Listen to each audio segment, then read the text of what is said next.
not a mound, but a platform in the center. We're going to figure out how deep this tree really needs to go in here.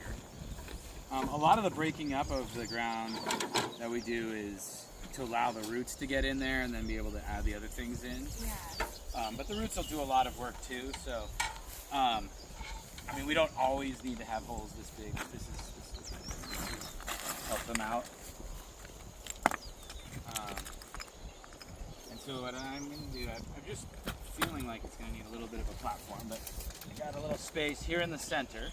No guarantees that that's exactly where I want it, but I'm going to try to just stabilize it there so we can all look at it. I think, is this where we want it to go? Is this the angle that we want it to go?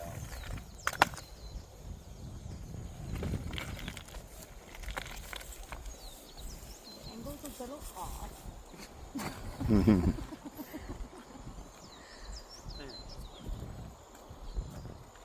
It's oddly two-dimensional. Yeah, it is. Like it drew on a window. And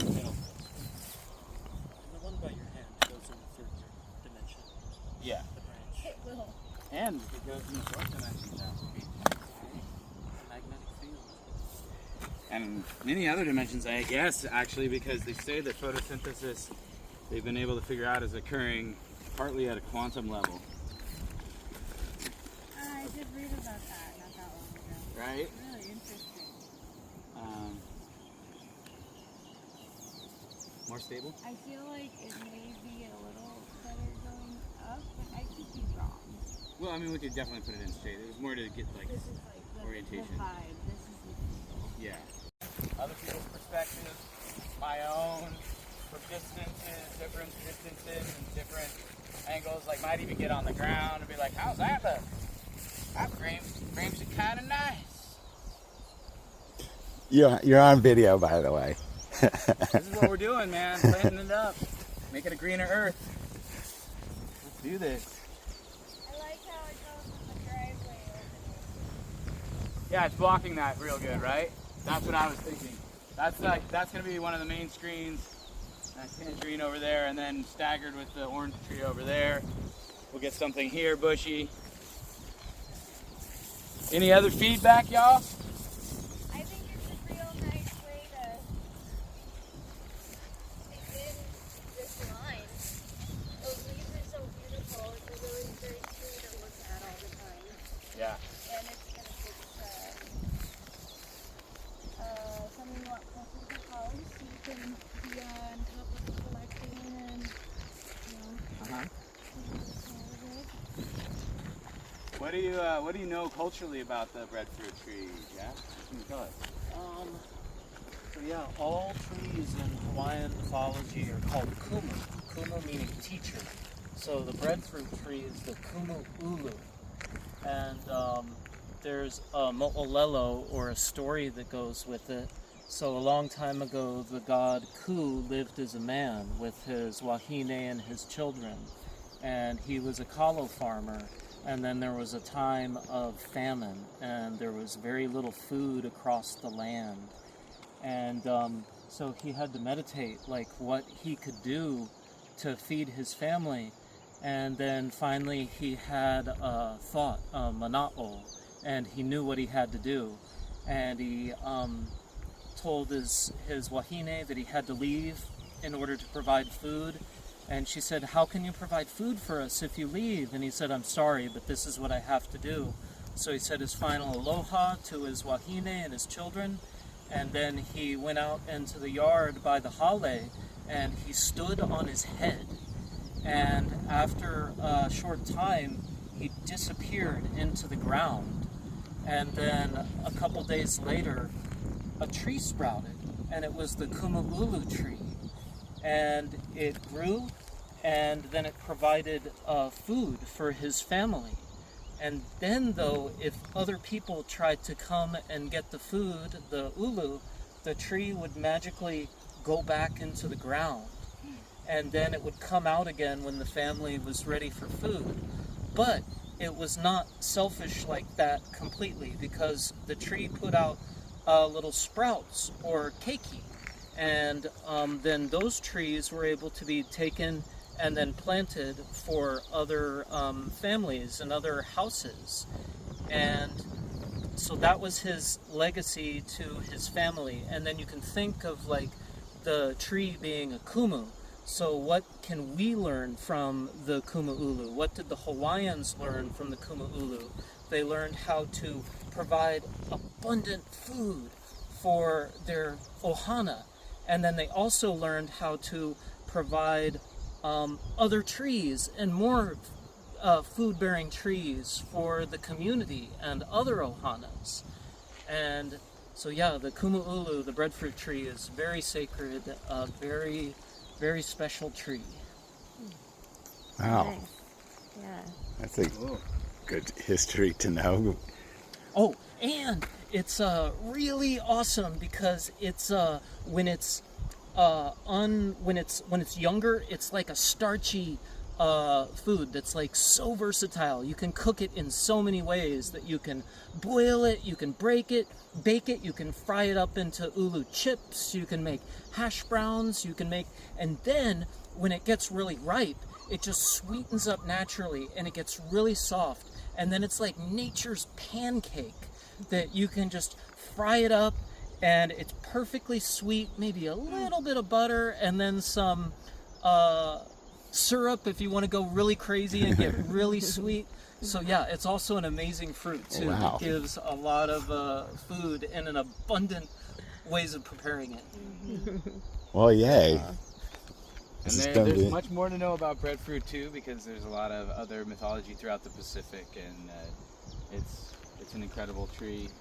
And with that said, you know, it does symbolize growth of community and abundance, and that's, I think, one of the reasons that we're choosing that for the first tree. And it's one of the things I like to do, actually, for people's places that want a breadfruit tree, like very early on, if not the first trees that we're putting in. At Maurizio and Kristen's, the first tree I put in was the Mahafala that's on the driveway. As you come up on the right-hand side, it's the first breadfruit tree. It's right at the corner of their property. And the reason that I put it at the corner of the property also is because I want it to be feeding the community on the outside as well as us on the inside. So it's a symbol of that abundance. Like, I'm not scared to share the breadfruit. There's enough for everybody, and that's how it should be. So it's this idea of free food. And where I met Jack is at a project that I do in Hilo, and we've done the same thing. There's 2 breadfruit trees, one on each corner of the property. And so the neighbor gets some, and then anybody out at the roadside can get some, and the Micronesian guys will come and get a lot of breadfruit off those trees. And now from those babies that are coming off of it, we're planting more out. These specifics we can't give on camera. It's a secret operation. I can block the camera. Well, good to know. Good to know. Yeah. Okay, so with that in mind, let's go bless this little tree, and we'll show you guys how to put one in the ground. And we've begun the process of bringing the abundance and the life back to this property. You know, with trees and the density of the biodiversity and plants comes life. You know, when you mow the lawn, repeatedly all the insects go away, but when you let it flower and you let it get tall, there's habitat throughout, so life comes back. And so this is us bringing life back to the land, and this is how we bring life back to ourselves repeatedly. There's different thoughts on how you do a tree, how you plant a tree. I have my own way. That's what I'm gonna say. This is not necessarily right or wrong. It's just how I do the thing. So what I'm going to start to do is I know I'm going to want it in with its crown. The cool thing about breadfruits actually is the crown can go a little bit below the surface level because they can root more. I noticed that this has a little bud right there. I don't think it's going to be a problem if that bud gets covered, but that's actually a branch bud, so it's trying to grow into this third dimension on this side. Little bud there, that'll probably do the same thing. Another one there. Nip it in the bud. No. Oh. So with that in mind, I'm gonna just try to settle it in right about 2-3 inches above where the current root crown is in there. Stuff's gonna settle through time also. But that's definitely part of my judgment here. I'm like looking, what's the surface like? It's a little lower there, it's higher there. You know, we got some wiggle room. It's even lower behind you. Yeah, okay. So then I could even go slightly lower than even theoretically, like to here. So we can kind of split the Okay. Jack, will you grab a shovel and throw a couple scoops of dirt in? Right in there.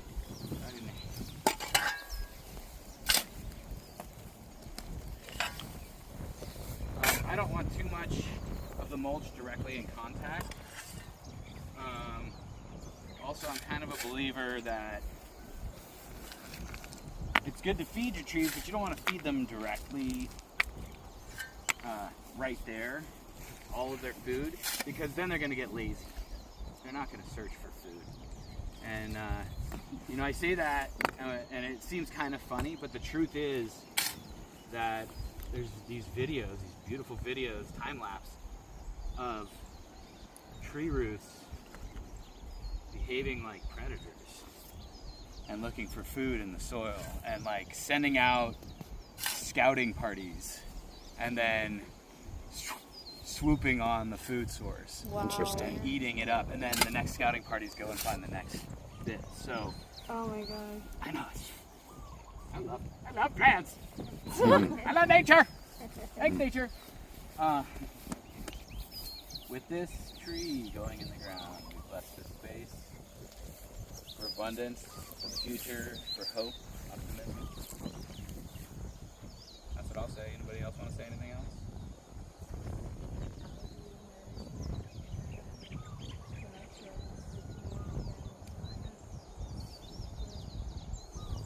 Respectfully carry on tradition.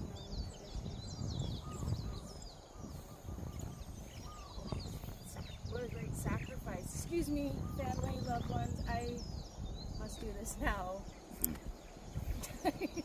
I gotta go. But I'll be back. That's no small thing.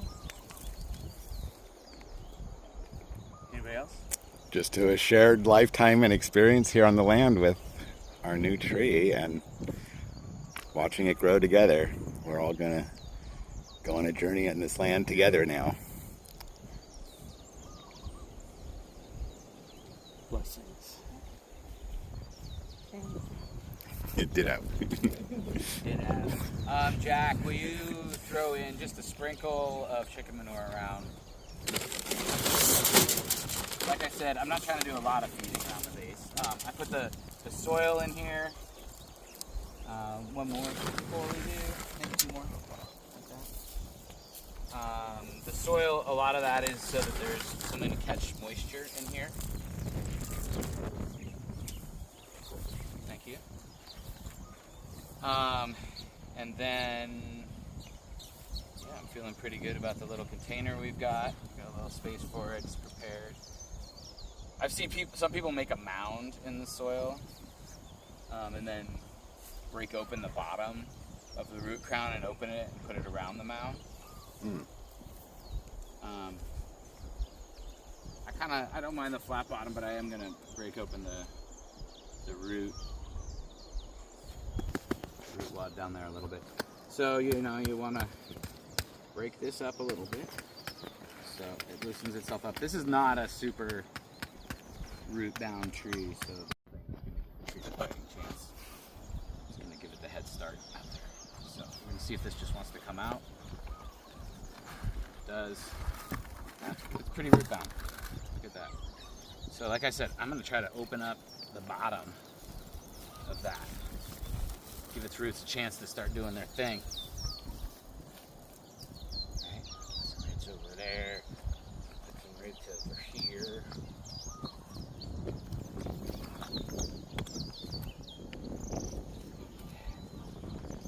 Turn it.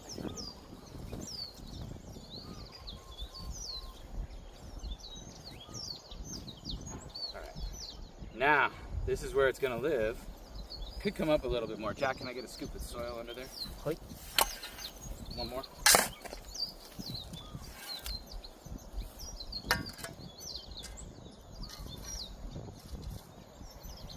Looks good. Okay, I want one more scoop of soil in there and come up a little more. Actually, Yeah, I was thinking this.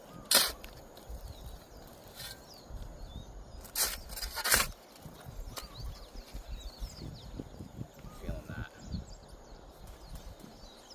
All right, let's soil her in. It's just a circle. going around with the soil.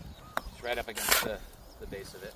I want those roots to go right to soil, but I'm not going to feed that soil directly. This is not pre-amended soil, but it is good, happy soil. Again, the reason is that I want there to be nice moisture in there. Water is life. And then I put the rocks in for more stability, and then the tree's roots are going to grab around those rocks. It's going to weight it down.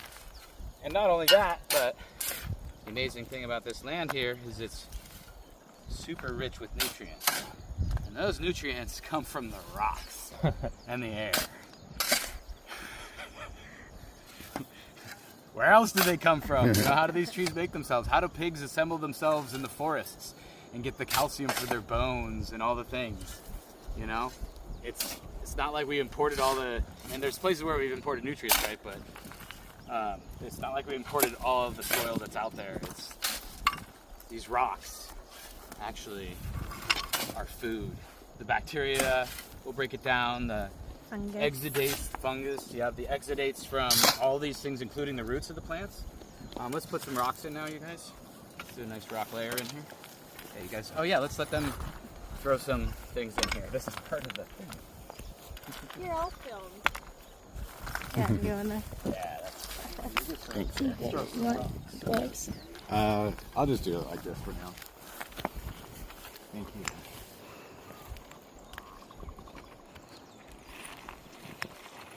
Rhyme or reason for what we're doing with the rocks? This is the stability, really, and I was doing kind of a random layer of rocks before because I wanted to get a lot of soil around it, but now, we want to have a lot of rocks around this next part of the root wad because most of the ground out here is like that. We don't have a ton of soil left either, so it's mostly going to be rock and soil fill.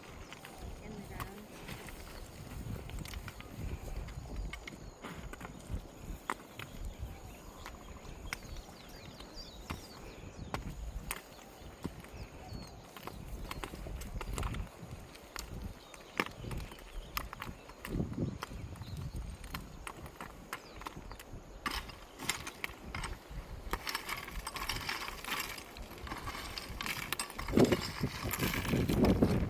Okay, soil time. Why don't you guys grab a couple of scoops of soil, and then we have that ceremonial shoveling in. It's like breaking ground. It's the groundbreaking moment. Not only ceremonial, but ritualistic and formative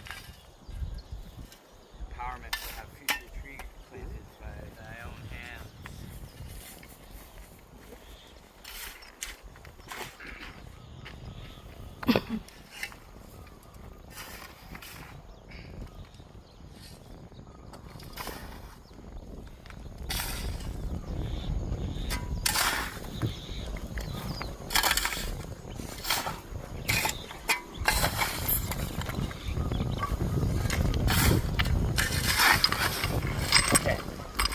Jack, you can go ahead and sprinkle chicken manure in there. You can grab the bag actually. Start going around where the drip line will be on this. So when I say the drip line, that's the outside of where it's probably got roots over here. It's going to put its greedy little roots in here. But what we're trying to do is we're trying to encourage this tree's roots to come out and start to grab those nutrients. Expand. The more roots, the more shoots, and the more shoots, the more fruits. Okay, that's pretty good.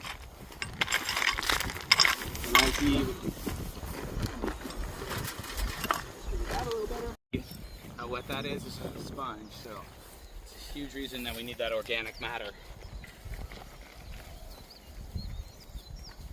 Okay. Now, I feel like what we want to do is just all the rest of the rocks, and then we're going to put the soil layer on top of it, and then the mulch layer. Actually, another layer of chicken manure, and then the fish stuff, and then the mulch. So, one more time, the rocks, the soil, Then we're gonna put some ferts down. Hold off on ferts. Oh, We're doing so- rocks. so-